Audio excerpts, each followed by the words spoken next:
In the previous episode, we talked about prohibition. Although we started with the example of an autistic intervention in the form of a ban on possessing and consuming a substance, we also discussed partially triangular intervention. Because since you can't possess or consume, you also cannot produce or sell. Such a ban on manufacturing and selling is only one type of triangular intervention. It takes place through product control. This section will be devoted to the second type of triangular intervention, namely price control. The equilibrium price. If we look at the demand and supply curves, there is a point of equilibrium at their intersection. As Dr. Machai writes in his textbook, Free Entrepreneurship, this is the point that maximizes trading opportunities at a given moment. This means that it is not possible to carry out more transactions by lowering the price below this point or raising it. If you lower the price, willingness to buy will increase, but some sellers will give up the sale because of the lower price. As a result, there will be fewer transactions with the equilibrium price. It's also true in the opposite situation. If you raise the price above the equilibrium point, it will encourage sellers to increase their sales, but a higher price will also discourage some buyers. There will again be fewer transactions than there could be at the equilibrium price. The equilibrium price is the price that clears the market, i.e., balances the quantity demanded with the quantity supplied. Each time the data changes, the market moves towards equilibrium through the actions of the entrepreneurs. We talked more about the processes of determination of prices on the market in our price discovery video. Intervention.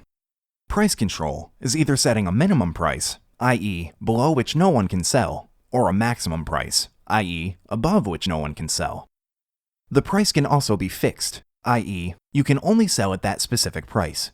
Mises explains the objectives of such an intervention according to those who propose it. In resorting to such measures, the government wants to favor either the buyer, as in the case of maximum prices, or the seller, as in the case of minimum prices. The maximum price is designed to make it possible for the buyer to procure what he wants at a lower price than that of the unhampered market. The minimum price is designed to make it possible for the seller to dispose of his merchandise or his services at a price higher than that of the unhampered market. Price control can be either effective or ineffective in influencing the market. Let's show this inefficient one with an example. If a kilo of bananas costs a maximum of $2 on the market, setting the maximum price at $10 will not change anything. No one has sold bananas above $2 anyway, let alone over $10. This works the other way around too. If the cheapest new car on the market costs $12,000, then setting the minimum price for new cars at $1,000 will not change anything. No one has ever sold them cheaper than $12,000 anyway. Another example. If the lowest wage rate in the market is $7 per hour, then setting a minimum hourly rate of $3 will not change anything. The negative effects of such regulations are the wasted time of the officials who created these regulations and the wasted paper on which they are written, but they do not affect the market prices. Now let's discuss those that do. Maximum price. The maximum price affects the market when it is lower than it would be on the market. For example, the market price of a certain good was $10 per kilo, but a maximum price of $6 per kilo was introduced for that good.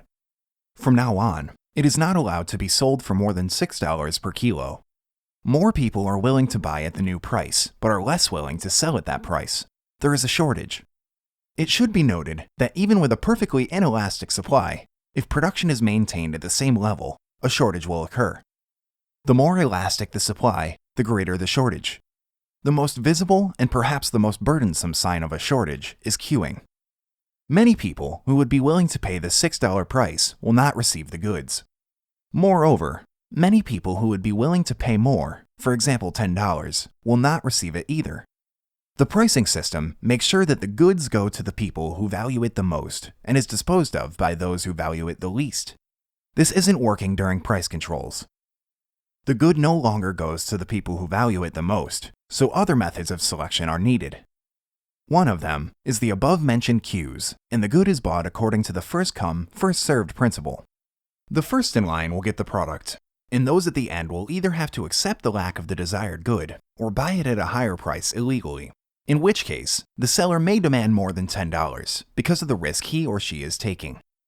There may be a sale under the counter, or favoring regular customers, friends, or other chosen ones, while informing other customers that the goods are no longer available. For some goods, such as medical services, bribery may also appear as a way to bypass queues. Separate consideration may be given to the situation where the maximum price is imposed on a single or several goods, and the situation where it is imposed on all goods. The overall negative effects of price control on the economy of individual products will be lesser, but the shortages of these goods will be greater than if all prices were controlled. This is explained by Rothbard's writing. If the price control is selective, i.e., is imposed on one or a few products, the economy will not be as universally dislocated as under general maxima, but the artificial shortages created in the particular line will be even more pronounced, since entrepreneurs and factors can shift to the production and sale of the other products, preferably substitutes. The prices of the substitutes will go up as the excess demand is channeled off in their direction. Imposing maximum prices on all goods has more serious consequences. To quote Rothbard again, general overall price maxima dislocate the entire economy and deny the consumers the enjoyment of substitutes. General price maxima are usually imposed for the announced purpose of preventing inflation, invariably while the government is inflating the money supply by a large amount. Overall price maxima are equivalent to imposing a minimum on the purchasing power of the money unit. Buying goods means selling money. Imposing a minimum price on a unit of money results in people trying to exchange money for something, but they cannot. They are racing to find out who will spend the money faster, because some of the money will not be spent. You can illustrate this by evoking a game of musical chairs, where there are more people than chairs. In a similar way, there is more money than goods that can be bought by artificially inflating the purchasing power of money. Some of the money will remain unspent and is useless. The only way to use the excess money is to spend it on the black market. Such excess or shortage of money is not possible in market conditions, when the purchasing power of money can adjust to the amount of available goods. Minimum price. A minimum price is effective in influencing the market when it is set above the level that would be formed on the market. For example, a good on the market costs $10, but a minimum price of $13 is introduced. You mustn't sell for less than $13, under penalty. In this situation, producers would be more willing to produce and sell more goods if capacity allows, but fewer customers will decide to buy the goods at the new, higher price. A surplus is created. Here again, it is worth noting that a surplus will arise even with a perfectly inelastic supply, and the more elastic the supply, the greater the surplus. As with the maximum price, the effects of introducing a minimum price for only a few goods will be less severe for the whole economy than the effects of introducing a minimum price for all goods, but the surplus of these goods will be greater. Similarly, setting minimum prices for all goods will mean setting a maximum price per monetary unit.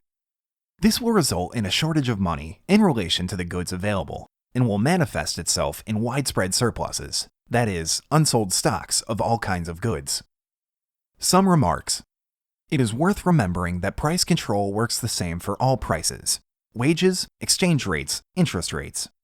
It is also worth remembering that we are discussing here the introduction of regulations with other conditions remaining constant. There are no other conditions remaining constant in a market economy, as it is constantly changing. This does not render this analysis invalid, since the adoption of such conditions is necessary in order to trace the changes caused by a particular factor.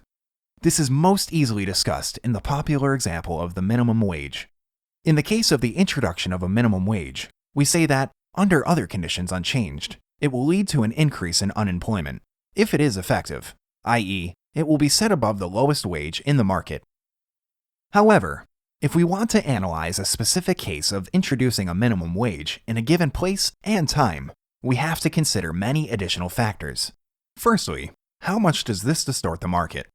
If the lowest monthly wage in the market is $1,200 and the minimum wage is set to $1,200.01, the negative effects will be so small that they may go unnoticed. If the minimum wage is set well above the lowest market wages, the effects will be more serious. Secondly, in fact, other conditions will not remain unchanged. A number of different factors, both positive and negative, influence employment levels. Theory of economics says that the introduction of an effective minimum wage affects employees in a negative way, but this is not the only factor that affects it. The analysis should also look at these other factors that influence employment. Thirdly, we have to consider the fact that regulation is simply circumvented.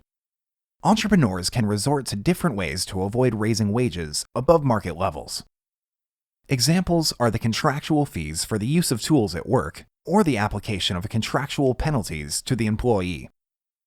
As a result of the above, it can and does happen that we observe a fall in unemployment after the introduction of minimum wage, because the pressure of other factors favorable to employment level outweighs the adverse effects of the introduction of the minimum wage.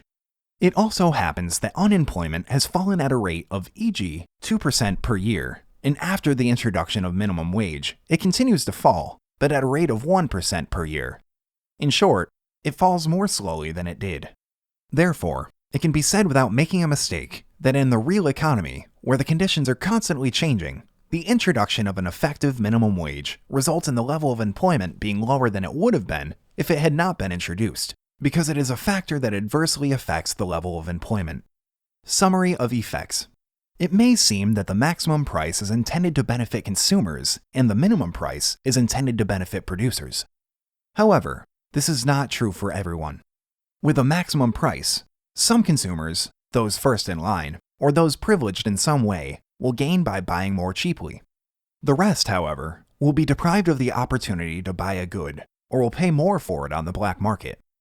With a maximum price, producers will be willing to sell more expensive, but they will not do so, as demand will be lower. They will stay with unsold surpluses, which will bring them losses. So, something that was meant to serve consumers will harm them, and something that was meant to serve producers will put them at a loss. Rothbard reports on other effects of price control.